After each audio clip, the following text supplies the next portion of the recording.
Hello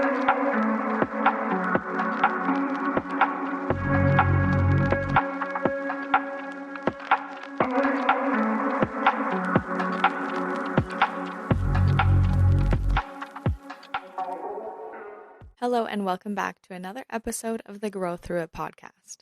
My name is Julia and today we're going to talk about something I'm super passionate about.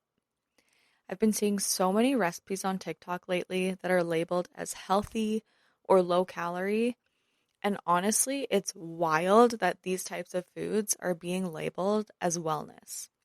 I wanted to talk about this today because this is still diet culture. It just looks like it's healthier. It's not just about weight loss anymore, it's about fit, macro-friendly, or low-cal. But this is all still rooted in fear of calories and control over food. We've swapped out restriction for obsession. Counting, measuring, hacking recipes to save 30 calories. We are so disconnected from our bodies and eating based on numbers, not how food makes us feel. We're told inflammation is just about sugar and gluten, but it's also about fake foods, additives, and stress. Jell-O mixes, Cool Whip, sugar-free syrups, the list goes on. It's all being sold as clean or guilt-free, but when you look at the ingredients, it's just a huge list of chemicals and additives. And if you are eating this way, this episode is not to judge you. I've been there, and I also do eat foods like this occasionally. This episode is to educate you on what those foods are actually doing to your body and what to look out for. Social media can make it look like it's healthy. I've seen people on TikTok who have lost a ton of weight eating this way, but that is so deceiving. Yes, you may lose weight by eating foods like this because you may be eating in a calorie deficit, but there are so many other things that it is doing to your body. There's actually a study that suggests that low-calorie sweeteners do not reliably lead to long-term fat loss, despite being marketed that way, and may instead be associated with increased risk of type 2 diabetes, cardiovascular disease, and higher mortality. So what are these foods doing, and why do whole foods matter? Let's break this down simply. Just because something is low-calorie does not mean it's healthy. It may contain chemical sweeteners, emulsifiers, stabilizers, artificial colors, and so much more, which may carry hidden health costs that don't show up on the label. Focusing only on calories or macros distracts from what really matters, the quality of your food. You can hit your calorie goals while still feeding your body processed, additive-rich foods that do more harm than good. Certain additives like emulsifiers are shown to reduce the gut's mucus layer, increase leaky gut, and shift the microbiome, all of which are foundational to inflammation, which can cause skin issues, hormone imbalance, pain, and more. When you've been eating these foods that diet culture disguised as wellness, you may still feel off, tired, puffy, and inflamed. So maybe it's not just calories. Maybe it's biochemistry and food quality. Your body knows the difference between real food and a chemical formula pretending to be a dessert. If you can't pronounce half the ingredient list, it's probably not something your body recognizes. One recent study found that artificial sweetener consumption was linked to a 9% higher risk of any type of cardiovascular event and an 18% higher risk of stroke. This isn't meant to fearmonger, but empower. Let's shift from fewer calories to better food quality. Nutrient-dense foods are what your body actually thrives on. Whole foods support your hormones, digestion, energy, and skin. Things additives can't do. Eating real food causes less confusion and stress to your body. When I started focusing on real ingredients, I noticed my digestion, skin, and energy all improved. Let's dive a little deeper into what whole foods can actually do for you. They reduce inflammation. Foods like fruits, veggies, olive oil, turmeric, and leafy greens contain antioxidants that keep your body from getting stressed or inflamed at a cellular level. Processed foods often increase inflammation, like I mentioned, through added sugar, refined oils, and chemical additives. Whole foods also support hormone balance. They provide the building blocks that your body needs to produce and detox hormones naturally. Things like healthy fats and fiber are great for this. On the other hand, processed, low-calorie foods can disrupt hormones through blood sugar swings, and artificial sweeteners can confuse hunger signals. I actually did an entire essay on artificial sweeteners in college, and I was shocked at the information I learned.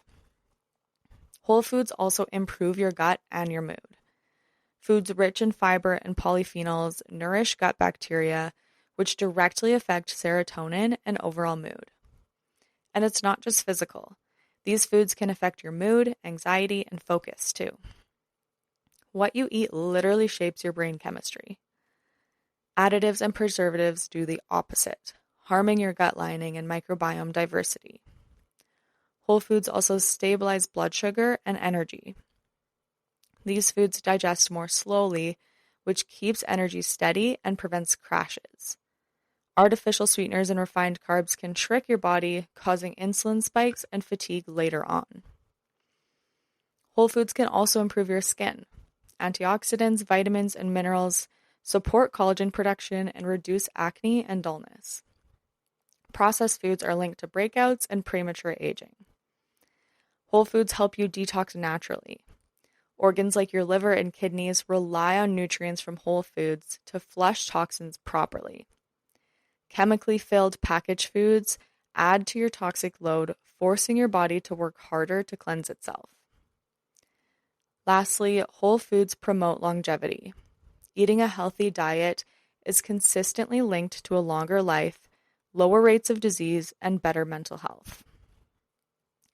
So by now, it's quite clear that eating whole foods and ditching the chemical-rich, processed, prepackaged foods is extremely beneficial. But if you've been eating this way for a while, it can be difficult to come to terms with this, especially if you're very focused on lowering your calories and losing weight.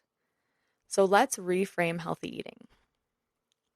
The first thing we need to do is to shift our mindset.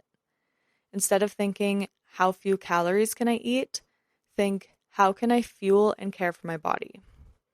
In the last episode I did on nutrition and healthy eating, I talked about a conversation I had with my athletes.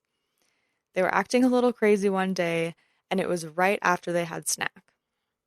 We had a conversation about what they had for snack, and I explained that eating foods with sugar or processed foods can actually be detrimental to their training.